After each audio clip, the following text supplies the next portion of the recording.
Inside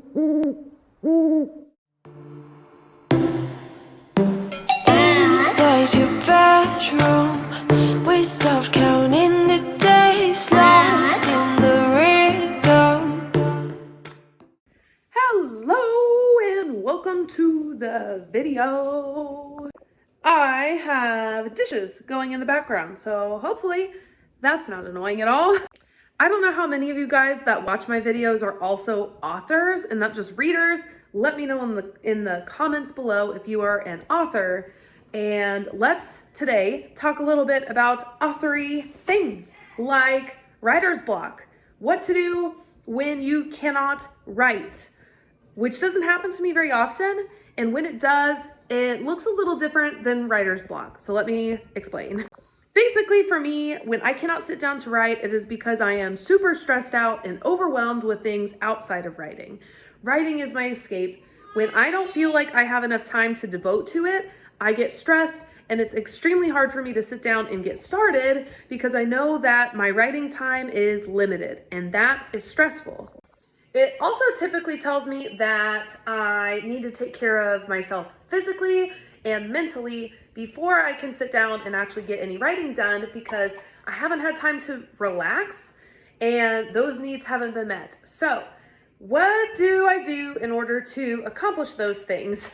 I do a lot of different things, but just because I thought it was more fun, before we talk about a lot of those things, I have decided that I wanted to put together a different kind of a video for you guys. So hopefully it'll be really helpful to those of you who also experience burnout, writer's block, fatigue, whatever kind of burnout it is for you and your career. If you're a writer, maybe it's writer's block like me, don't really know, but enjoy this skit about all the things to do if you cannot write. What do you do when you sit down to write and you just can't get started? Sometimes real life can get in the way of creativity and make getting words on the page feel absolutely impossible. When my brain is so stuffed full, sometimes I have to take myself out and reset. And I can do that often by going on a walk. Maybe I just need to sit outside in nature, listen to the wind and the birds. And sometimes a dog can help. Snuggling with a fluffy puppy dog can definitely do the trick and often helps me. Some days are just too much and I actually have to take a little cry, take a moment for myself. Some days I actually need a lot of a cry and I have to throw myself a little bit of a pity party before I feel like I can pick myself up and take the next step forward. But I always take the next step, even if it's a little one. Maybe you need to escape into a book for a while and remember why you love writing in the first place. And maybe you just need to curl up in bed, take a nap, or do absolutely nothing at all. Sometimes what I really need is just time with the people that I care about the most to get out of my own head. And some days what I really need is to keep my hands busy. Declutter your space so you can declutter your mind and let yourself think through all of your emotions so you can move on to the next great thing. One of my favorite ways to reset is to go on a run. It's really good for your mind, it's good for your body, and it gives me a lot of time to think through what's bothering me.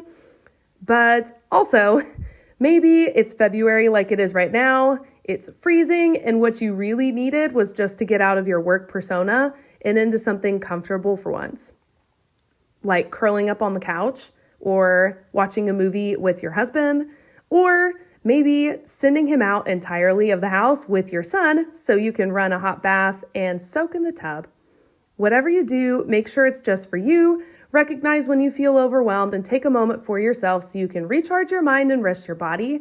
That way, when you do sit down to write, you're able to get back to the things you love and the things that bring you joy. And that's the video. I hope you liked it. It was a new thing for me. I tried it. Let me know. Basically, everybody has to take care of themselves mentally and physically, and my mental health and prioritizing my physical health is something I've tried very hard to do. In 2024, it has been a gigantic challenge, but with the help of the monthly vlog series, the self-care series, I feel like I'm getting better at it. It took me being intentional, holding myself accountable, using that vlog to do so, but I feel like I'm starting to prioritize myself. I've had to make some really giant changes in my life and be able to do that.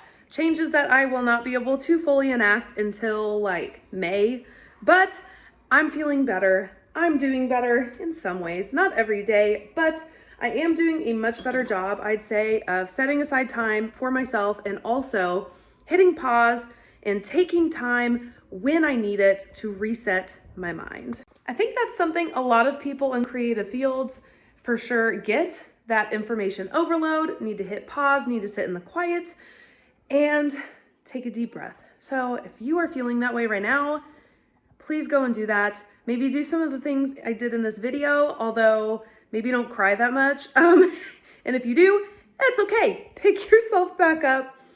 Take a minute for yourself, whether that's crying and then going to read a book, whatever you need to do to feel better, and get back to the things that bring you joy in life. That's really all that matters, is doing more that brings us joy.